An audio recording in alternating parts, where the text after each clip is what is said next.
எந்தவிதமான வீண் பேச்சும் இங்க கிடையாது. 2026ஓட இந்த மோசமான வெப்ப அலையிலிருந்து உங்களையும் உங்க குடும்பத்தையும் பாதுகாத்துக்க தேவையான மிக துல்லியமான நேரடியான ஒரு பிளேபுக் இதுலாம். இதோட அபாயத்தை கொஞ்சம் யோசிச்சு பாருங்க. உலகத்திலே மிக அதிக வெப்பமான 100 நகரங்கள்ல 98 நகரங்க இப்ப நம்ம இந்தியாவுல தான் இருக்கு. வெப்பநிலை 47 டிகிரியை தொடுது. இது நம்ம சாதாரணமா கடந்து போற கோடை காலம் கிடையாது. அதனால தான் சொல்றேன், தேவையற்ற தகவல்கள் எதுவும் இல்லாம நேரடியா விஷயத்துக்கு வருவோம். இந்த தீவிரமான வெப்பத்திலிருந்து தப்பிக்க அறிவியல் பூர்வமாக நிரூபிக்கப்பட்ட தரவுகளை மட்டுமே நாம இப்ப பார்க்க போறோம். முதல்ல இந்த அதிகப்படியான வெப்பம் உங்க உடம்புக்குள்ள என்னென்ன செய்யும், அது எப்படி 4 நிலைகளா மாறுதுன்னு பாப்போம். உங்க உடல் எப்போ ஆபத்துல சிக்கும்னு இந்த 4 நிலைகள் ரொம்ப தெளிவா காட்டும். லேசான தசைப்பிடிப்பு, அப்புறம் ஒரு மாதிரியான மயக்கம்.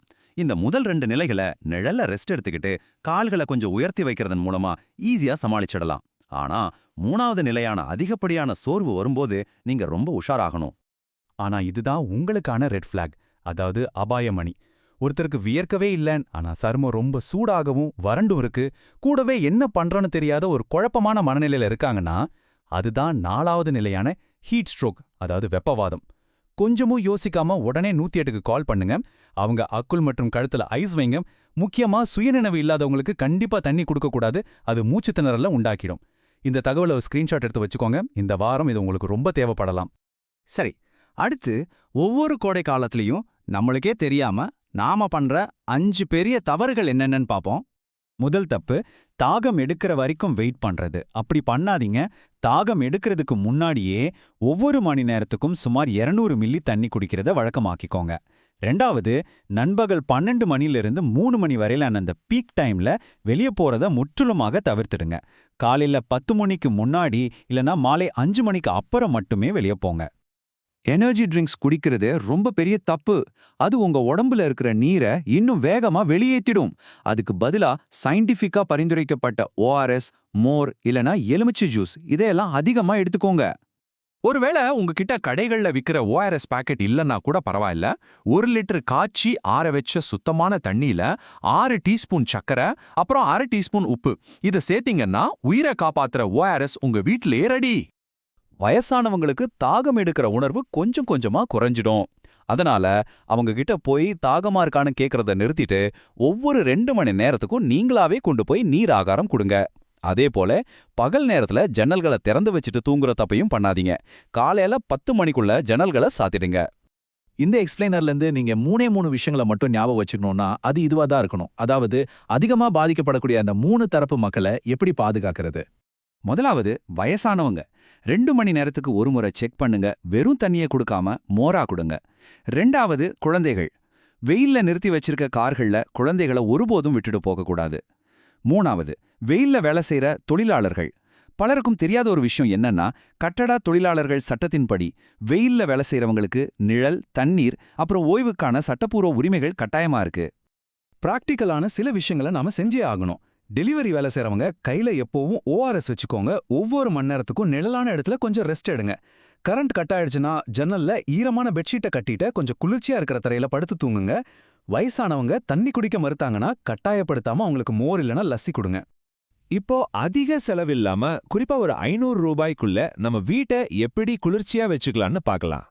எந்த செலவும் இல்லாத முதல் வழி, அதிகாலை மற்றும் இரவு 7 மணிக்கு மேல மட்டும் ஜன்னல்களை திறந்து வைக்கிறது. அடுத்தது, மேற்கு பக்கமா இருக்கிற ஜன்னல்கள்ல ஈரமான பருத்தி துணிகளை தொங்க விடுறது. 3வது, ரொம்ப முக்கியமான வழி, உங்க வீட்டு மாடிக்கு வெள்ளை வர்ணம் அதாவது சுண்ணாம்பு அடிக்கிறது. இதுக்கு அதிகபட்சம் 300லிருந்து 500 ரூபாய் தான் செலவாகும். இதோட வித்தியாசத்தை கொஞ்சம் யோசிச்சு பாருங்களேன். சுமார் 40,000 ரூபாய் செலவு பண்ணி வாங்குற ஒரு ஏசி ஒரு அறையை மட்டும்தான் குளிர்ச்சியாக்கும். ஆனா வெறும் 500 ரூபாய் செலவுல மாடிக்கு அடிக்கப்படுற வெள்ளை வர்ணம் உங்க முழு கட்டடத்தோட வெப்பத்தையுமே பெருமளவு குறைச்சிடுது. எவ்வளோ பெரிய வித்தியாசம் பாத்தீங்களா? சரி, அரசாங்கம் கொடுக்கிற அலர்ட் சிஸ்டமை நாம எப்படி புரிஞ்சுக்கிட்டு நம்ம அன்றாட வேலைகளை திட்டமிடுறதுன்னு பார்க்கலாம். வானிலை ஆய்வு மையம் கொடுக்கிற எச்சரிக்கைகளை எப்பவும் சாதாரணமா எடுத்துக்காதீங்க. மஞ்சள் அலர்ட் அப்படின்னா தண்ணி அதிகமா குடிக்கணும், வெளியே போறத பிளான் பண்ணணும்னு அர்த்தம். ஆரஞ்சு அலர்ட்னா நண்பகல் 12லிருந்து 3 மணி வரைக்கும் முதியவர்கள், குழந்தைங்களை வீட்டுக்குள்ளேயே பாதுகாப்பா வச்சுக்கணும். அதுவே ரெட் அலர்ட் அப்படின்னா கண்டிப்பா வெளியே போறத கேன்சல் பண்ணிடணும். அரசாங்கத்துக்கிட்ட குளிர்ச்சி மையங்களை அமைச்சு தர சொல்லி நம்ம உரிமையை கேட்கணும். தேவையில்லாம பீதியை கிளப்புற அந்த போலி வாட்ஸ்அப் மெசேஜ்களை தயவு செஞ்சு யாருக்கும் ஃபார்வர்ட் பண்ணாதீங்க. சரியான தகவல் வேணும்னா அதிகாரப்பூர்வ வானிலை ஆய்வு மையத்தை மட்டும் நம்புங்க. உங்க பகுதியில இருக்கிற துல்லியமான தகவல்களுக்கு இந்திய அரசாங்கத்தோட சாஷேட் ஆப்பை இப்பவே டவுன்லோட் பண்ணிக்கோங்க.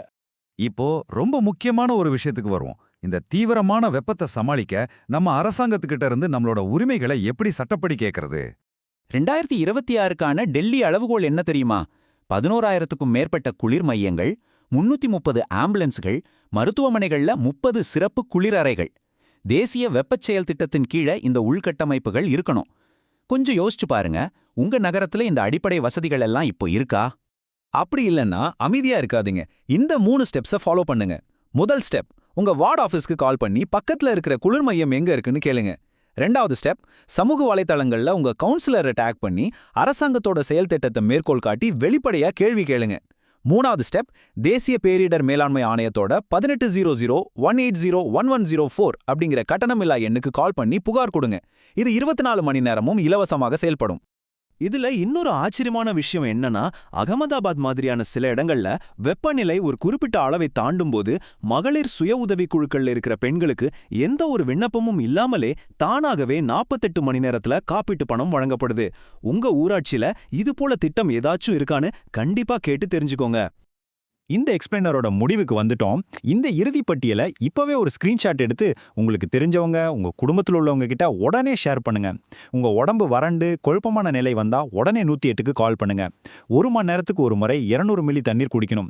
வீட்டில் அதிகாலை அல்லது இரவுல மட்டும் ஜன்னலை திறங்க. மாடிக்கு வெள்ளை அடிங்க. எல்லாராலையும் ஈஸியா ஏசி வாங்கிட முடியாது. இந்த சின்ன சின்ன சரியான தகவல்கள் இந்த வாரம் ஒரு உயிரை கூட காப்பாத்தலாம். பாதுகாப்பா இருங்க.